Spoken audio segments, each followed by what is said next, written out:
ઉત્તરાખંડમાં જોરદાર સ્થિતિ બગડતી જઈ રહી છે અને ભયંકર પૂર જેવી હાલત થઈ ગઈ છે અને વાદળ ફાટવાના કારણે ગામ બ્રિજસરનું જાણે અંધેરિયા ખંડમાં આવી ચૂક્યું હોય તેવી હાલત છે। ઓવરઓલ પહેલા આપને અપડેટ આપી દઈએ મોટા સમાચાર ઉત્તરાખંડથી અને ઉત્તરાખંડમાં વાદળ ફાટવાથી ભીષણ તબાહી મચી ગઈ। અત્યાર સુધી 5 લોકોના મોતની પુષ્ટિ ઉત્તરાખંડમાં અને દુર્ઘટનામાં જ્યાં 50 કરતા વધુ લોકો ગુમ થયા હોવાના સમાચાર।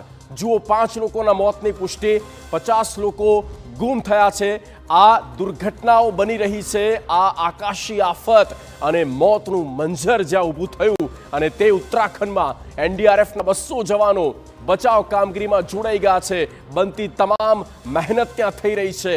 સેના આઈટીબીપીના જવાનો પણ આ રેસ્ક્યુ ઓપરેશનમાં ત્યારે જોડાઈ ગયા જ્યારે કેન્દ્ર તરફથી તમામ મદદ પણ મળી।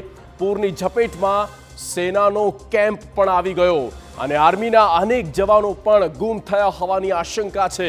સ્થાનિક લોકોની તો હાલત છે, પણ આર્મીના જવાનો પણ ક્યાંક ગુમ થયા અને ઉત્તરાખંડમાં ધોધમાર વરસાદનું એલર્ટ હજી પણ છે।